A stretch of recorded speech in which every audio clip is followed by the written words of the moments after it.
Poutine, justement. Vous l'avez écouté aujourd'hui. Beaucoup d'apparitions publiques et de discours ces derniers jours, naturellement, dans cette semaine très particulière. Vous le voyez, la Russie va renforcer son arsenal nucléaire. C'est schématiquement le résumé de ce qu'il a dit aujourd'hui. Il en avait un peu parlé ces derniers temps, même si il avait annoncé que les accords New Start étaient suspendus du côté russe. Là, c'est un petit peu plus menaçant, en tout cas dans son propos. On va d'abord décrypter les propos du chef du Kremlin, les indispensables de Quentin Bérichel. Bonsoir Quentin. Bonsoir Emmanuel, bonsoir à tous. Alors qu'a dit précisément Vladimir Poutine aujourd'hui ? Eh bien Vladimir Poutine s'est exprimé de nouveau à la télévision d'État aujourd'hui, la troisième fois en 3 jours, vous le voyez. Cette fois-ci, le président russe était dans son bureau au Kremlin, vous le voyez à droite, et il a égrené les capacités nucléaires de la Russie, une forme d'inventaire terrifiant qu'il convient d'analyser. Écoutez d'ailleurs la première arme évoquée par le président russe. Повышенное внимание, как и раньше, уделим укреплению ядерной триады. В этом году на боевое дежурство заступают первые пусковые установки ракетного комплекса «Сармат» с новой тяжелой ракетой. Vladimir Poutine évoque donc en premier ce qu'il appelle souvent son arme suprême, le Sarmat, autrement appelé le Satan II, un missile nucléaire intercontinental, le plus puissant de l'armée russe selon le Kremlin. Il est tiré, vous le voyez, depuis des silos sur Terre. Il a une portée de 10 000 km. Autrement dit, il pourrait toucher n'importe quelle cible sur le globe depuis Moscou à une vitesse hypersonique de Mach 20. 20 fois la vitesse du son, environ 25 000 km/h. Il peut être également équipé de têtes nucléaires, 10 au maximum, avec une puissance qui serait de 100 à 200 fois celle de la bombe atomique sur Hiroshima. En revanche, ce qu'on sait de ce missile, c'est qu'aujourd'hui, il n'est pas opérationnel. Et pour preuve, le dernier essai qui a eu lieu lundi et qui aurait échoué selon les services de renseignement américains, pour Héloïse Fayette, chercheuse au Centre des études de sécurité de l'IFRI, spécialiste de l'armement nucléaire, il est très peu probable que le Sarmat soit déployé cette année, comme le promet pourtant Vladimir Poutine. En 2023, ça semble un peu compliqué parce que déjà ils avaient pris pas mal de retard. Par exemple, il y avait des tests qui étaient censés être prévus dès 2020 et qui ont finalement été repoussés à 2022.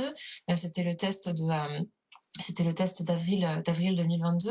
Là, il faudra voir si d'autres tests sont prévus en 2023. Le seul essai concluant du missile Sarmat, en fait, il a eu lieu en avril 2022.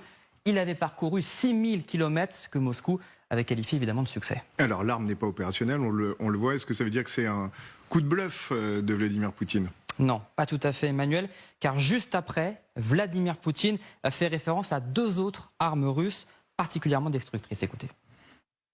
Продолжим серийное производство гиперзвуковых комплексов воздушного базирования «Кинжал» и начнем массовые поставки гиперзвуковых ракет морского базирования «Циркон».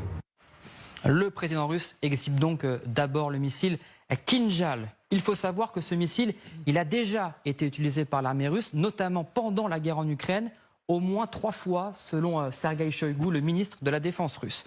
C'est un missile qui est tiré depuis des avions de chasse, qualifié lui aussi d'hypersonique, capable de voler à la vitesse de Mach 10, 10 fois la vitesse du son, environ 12 000 km/h, et une fois tiré, il peut atteindre des cibles jusqu'à 2000 km. Officiellement, le Kinjal peut être équipé de charges nucléaires, mais impossible de le vérifier aujourd'hui.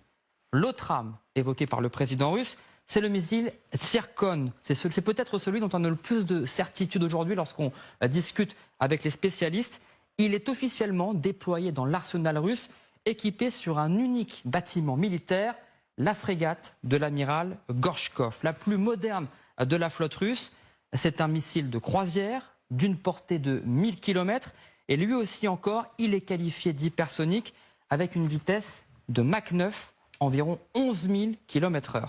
Mais ce qui lui rend inarrêtable, Emmanuel, selon Vladimir Poutine, c'est qu'une fois tiré en l'air, le Zircon va tellement vite qu'une couche de plasma se forme, le rendant quasi invisible et déjouant tous les systèmes de radar. Officiellement, lui aussi, le Zircon peut transporter des charges nucléaires, mais aujourd'hui, aucun des missiles déployés, notamment sur l'amiral Gorchkov, n'en est équipé. rien ne prouve qu'ils le pourront à l'avenir. On sent donc qu'il y a de l'approximation dans les déclarations de Vladimir Poutine sur le nucléaire, ce qui fait dire à Joe Biden que ces menaces ne sont pas crédibles. Oui, le président américain était interrogé sur ces nouvelles menaces du président Poutine depuis hier. Il n'indique n'avoir vu aucun signe d'une utilisation prochaine du nucléaire côté russe, ni dans la rhétorique de Vladimir Poutine, ni dans les manœuvres de son armée. Écoutez. But I don't read into that he's thinking of using nuclear weapons or anything like that. I think it's I'm not sure what else he was able to say in his speech at the moment. But I think it's a mistake, and I'm confident we'll be able to work it out. Voilà, c'est clair. Effectivement. Merci beaucoup, Quentin.